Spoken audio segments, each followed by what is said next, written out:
नमस्कार दोस्तों, राधे राधे, जय श्री कृष्णा। स्वागत करती हूँ आपका अपने चैनल पर। तो आज जैसे कि कार्तिक पूर्णिमा हो चुकी है और कार्तिक पूर्णिमा के अगले दिन पड़वा पड़ता है, तो उस पर जो घर एक बनाया जाता है और चिड़ा चिड़ी की कहानी होती है, मैं उससे रिलेटेड आपको ये वीडियो बना के दिखा रही हूँ। तो ये जो कहानी है चिड़ा चिड़ी की, ये कार्तिक माह का जो पूर्णिमा का अगला दिन होता है, पड़वा या प्रतिपदा जिसको बोलते हैं, उस दिन करते हैं। और उसमें एक कहानी के अलावा एक मकान बनाया जाता है। तो उसकी जो सामग्री है, पहले मैं सामग्री आपको दिखा देती हूँ क्या क्या लेनी है, कितनी लेनी है। उसके बाद आपसे जो वीडियो में कहानी सुनाऊंगी आपको और मकान बनाते हुए दिखाऊंगी। तो उसके लिए हमें जो सामग्री चाहिए वो इस प्रकार है। हमें सबसे पहले सूखा आटा लेना है जिससे हम मकान की दीवारें वगैरह बनाएंगे। और उसके बाद हमें जल लेना है, शुद्ध जल। हमें 5 दिए लेने हैं जो मकान के अंदर जलाए जाएंगे। और उसके साथ ही 5 बत्तियां लेनी है।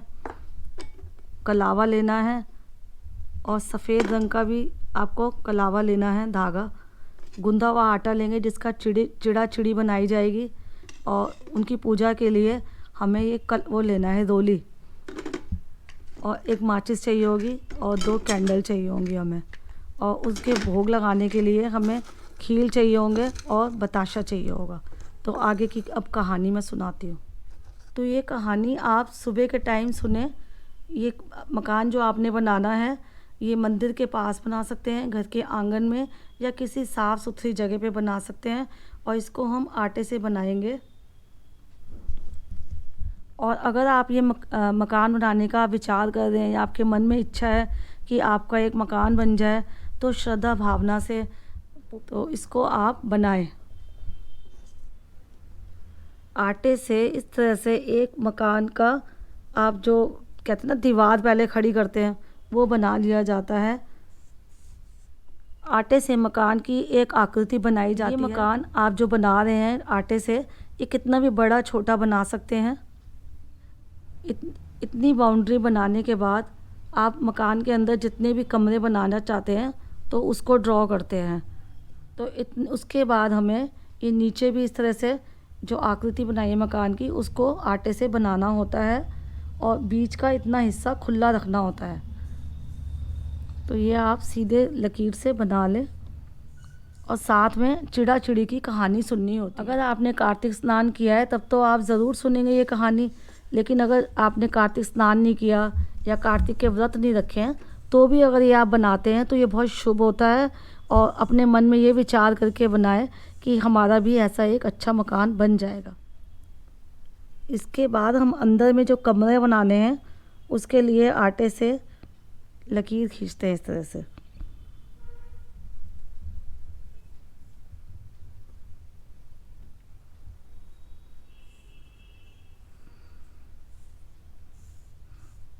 और इनको भी हमें बीच में से खुला रखना है। ऐसे ही हम दूसरी साइड भी करेंगे।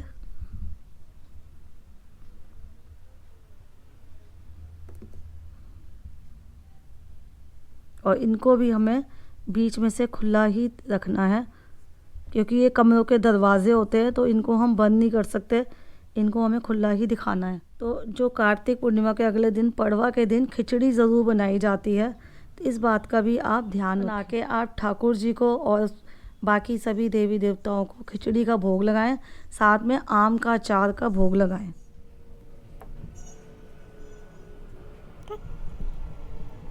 और साथ ही साथ जो खिचड़ी आप बनाएंगे, तो कच्चे चावल जैसे होते हैं, चावल और दाल, वो आप उस दिन विशेषकर दान ज़रूर करें कच्चा।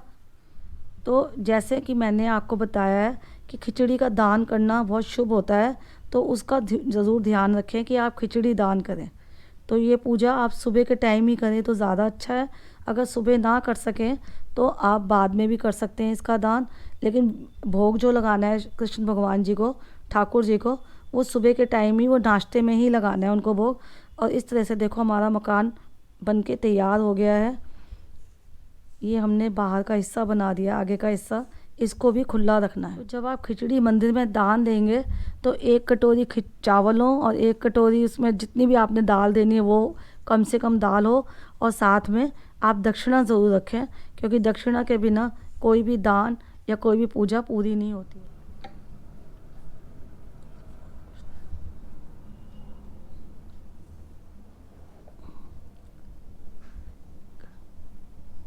इसके साथ ही इतना बनाने के बाद हमें गूंदा हुआ आटा लेना है, और जो आटा ये गूंदा हुआ लेंगे चिड़ा चिड़ी बनाने के लिए, इसमें नमक नहीं होना चाहिए। तो जो आटा हमने बगैर नमक का ही लेना है, इस बात का विशेष ध्यान रखें। फिर इस आटे में से हमें 2 भाग कर लेने हैं, और जो चिड़ा बनाना है वो थोड़ा सा मोटा बनाना है, और चिड़िया बनानी है थोड़ी सी पतली। तो इसको हम इस तरह से शेप देते हुए चिड़े को बनाएंगे। जैसे मैंने ये चिड़ा बना दिया है, और ये पक्षी मतलब हमें लगना चाहिए कि पक्षी है, और मैंने ये चिड़ी बनाई है, थोड़ी सी पतली बनाई है। ये ज़रूरी नहीं है कि प्रॉपर ही शेप देनी है कि चिड़ा और चिड़ी बने, बस जैसे भी बन जाए भाव से बनाना है। मकान जो हमारा बन के तैयार हुआ है, इसके बीचों बीच में जो जगह है वहाँ हमने इनको विराजमान करना है। चिड़ा चिड़िया को हमने आमने सामने बिठा देना है अपने मकान। तो इनके चुगे के लिए हमने यहाँ पर खील रख दी है ये बीच में, और मीठे में मैंने एक बताशा रख दिया है। तो इस तरह से बीच में एक बताशा ज़रूर रखें, और साथ में ही मकान में जो ये कमरे बनाए हैं ना, इनको खाली नहीं छोड़ना है, इनमें भी हमें थोड़े थोड़े खील रख देने हैं, क्योंकि इनको भरना ज़रूरी है।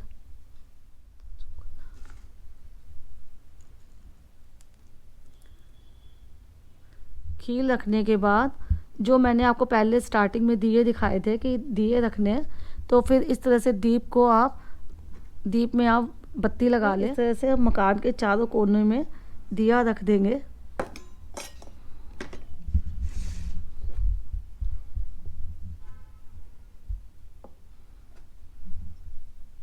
और एक दिया हमें बीच में रखना है। दियों को रखने के बाद आप इन दियों को जला दें। 5 दिए हमें जलाने हैं, और 5 दिए जलाने के बाद घर के मेन गेट, ये जो हम बनाया हमने, ये मेन गेट है, इसके आसपास 2 हम बत्तियां रख देंगे। उसके बाद एक लोटे में जल लेंगे हम, और साथ में तिलक लेंगे। तो हमने चिड़ा चिड़ी जो कथा सुन रहे हैं हमारी बीच में रखे हैं, उनको हम तिलक कर देंगे। अपने जो हमने दीप जगाए हैं उनको भी तिलक कर देंगे हम इस तरह से।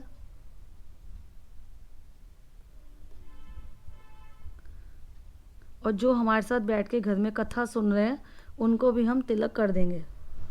तिलक करने के बाद चिड़े को हम लाल रंग का कलावा चढ़ा देंगे, और जो चिड़िया है उसको सफ़ेद रंग का सूत का कलावा चढ़ा देंगे। और फिर जो दक्षिणा के लिए हमने साथ में दाल और वो रखना है चावल, खिचड़ी जो हमने देनी है मंदिर में, उसके ऊपर दक्षिणा रख देंगे। और इसके बनाने के बाद बैठकर कथा सुन। इस तरह खील हाथ में लेकर अब मैं कहानी सुनूंगी, जो चिड़ा चिड़ी की कहानी है। तो खाली हाथ कोई भी कहानी, व्रत की जो भी आप कथा सुनते हैं या कुछ भी आप सुनते हैं पढ़ते हैं, तो उसके लिए हाथ में कुछ होना चाहिए। तो मैंने खील रख ली है और कथा सुन रही। 4 चिड़िया थी, और वो गंगा किनारे के पास एक पेड़ था, उस पर रहती थी। तो उन्होंने सोचा कि चलो हम कार्तिक स्नान कर लें। तो पड़वा आ गई है, और उसके बाद हम स्नान के बाद हम खिचड़ी बनाएंगे। एक चिड़िया चावल लेकर आई, एक चिड़िया दाल लेकर आई, और एक चिड़िया घी लेकर आई। सब ने मिलकर खिचड़ी बना ली। सब ने सोचा पहले नहाकर आते हैं, फिर हम खिचड़ी बनाएंगे। जब वो नहाने गई तो सबसे पहले एक चिड़िया नहाकर आई, उसे भूख लगी थी।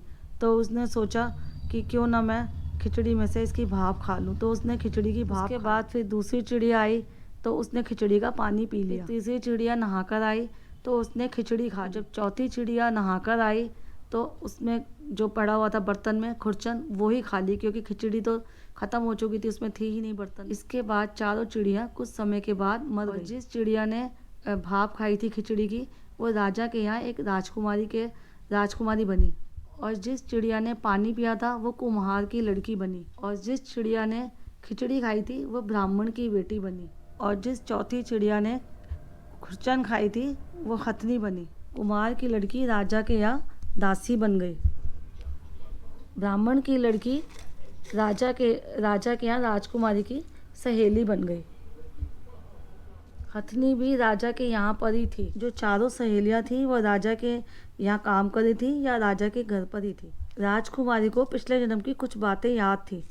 इस तरह से जब राजकुमारी की शादी हुई और जब वो विदा हो रही थी, राजा से अपने पिता से कहा कि मैं अपनी सहेली को, अपनी दासी को साथ लेकर जाऊं। तो उसके पिता राजा ने कहा ठीक है, तुम दासी को और उसको साथ ले जाओ, अपनी सहेली को। तो राजकुमारी, राजा ने कहा ठीक है, ले जाना। राजकुमारी फिर भी नहीं गई। तो राजा ने पूछा, तब उसने कहा कि मेरे साथ इस हथनी को भी भेज दो, लेकिन हथनी जाने को उठी ही नहीं। तब राजकुमारी उसके कान में पिछले जन्म की सारी बातें कह देती है, जिसे सुनकर हथनी अब उठ जाती है। राजा यह सब देख रहा था और उसने तलवार निकालकर राजकुमारी से कहा कि सच बता, तू कौन है? अपनी बेटी से कहा उन्होंने, नहीं तो मैं तेरा सिर काट दूंगा। राजकुमारी ने राजा को सभी बातें सच सच बता दी। पिछले जन्म की सभी बातें सुनकर राजा बोला कि यदि कार्तिक स्नान का इतना महत्व है तो हम भी जोड़े से कार्तिक नहाकर दान पुण्य करेंगे। आशा करती हूँ आपको जो मैंने ये घर बना के दिखाया है और ये जो कथा कहानी सुनाई है चिड़ा चिड़ी की, तो आप इस पर यकीन करेंगे और अपने भी, अगर आपने घर बनाना है, आपका मन में भी विचार है कि मेरा भी एक घर बन जाए सुंदर सा, तो आप श्रद्धा भावना से ये करिए और आपका भी घर बनेगा, इस उम्मीद के साथ। यहीं पर मैं इस वीडियो को विराम लगाती हूँ। ये वीडियो अगर आपको अच्छी लगी हो तो लाइक ज़रूर करें और अगर आप चैनल पर नए हो तो इस चैनल को सब्सक्राइब ज़रूर करें। राधे राधे, जय श्री कृष्ण।